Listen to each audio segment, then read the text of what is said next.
Every individual can take important steps to prepare for emergencies and put plans in place in case of a disaster in your community. If you have a disability or other access or functional need, you may have to take additional steps to protect yourself and your family. People with disabilities and people who have access and functional needs have to take a very proactive position in their personal preparedness. If you think about it, we do it every day. We're ready for the next little disaster that we will face every day. I always say, prepare as if no one's coming to rescue you. Because the reality is, in a moderate or large event, no one is coming to rescue you anytime soon. It may be a very short period of time, it may be a more extended period of time, but you need to prepare as if you're not going to have any of the resources that you might typically depend on. The best way people can start to plan is by looking at the individual parts of their daily lives and figuring out where the potential gaps are. Do an inventory of yourself. Do an inventory of the things that you use on a daily basis to be living independently, and then think about what is essential. Think about the strategies, services, devices, tools, and techniques you use to live with a disability on a daily basis.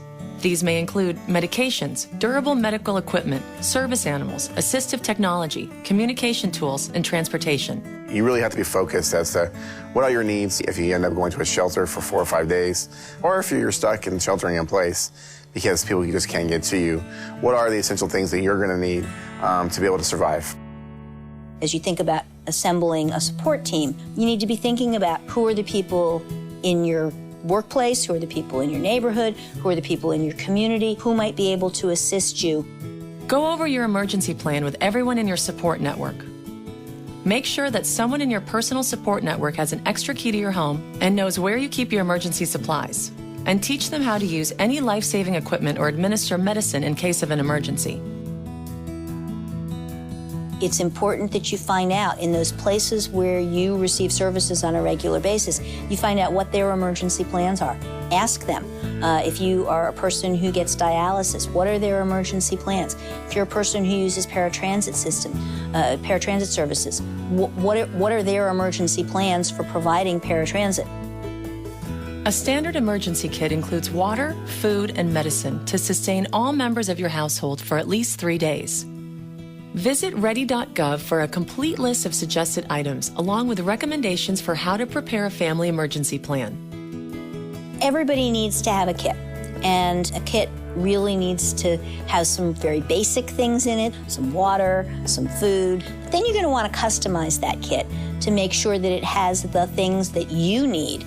Individuals with access and functional needs may want to consider some of the following items: extra glasses or hearing aids, battery chargers or extra batteries, copies of medical prescriptions, supplies for service animals, and necessary medical supplies. Visit Ready.gov for a complete list of suggested emergency items for people with access and functional needs. People with disabilities and access and functional needs are their own emergency managers. They know what they need on an everyday basis. And what my kit looks like is very different than somebody else's kit. You want to be thinking about what is it going to take for you, both in your home and out of your home, to be able to maintain your health, your safety, your independence for a period of, a few hours to perhaps a few days. Preparedness is actually a 365-day-a-year activity that all of us should take very seriously.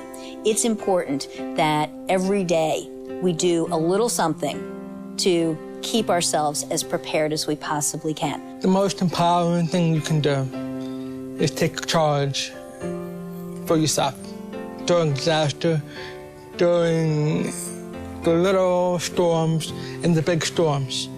And that's probably the most positive thing you can ever do for yourself as a person. Because that gives you control. That gives you control over the outcomes. Download this brochure about preparing for disaster for people with disabilities and other access and functional needs from Ready.gov. Check out the other information available on the site and get started preparing today.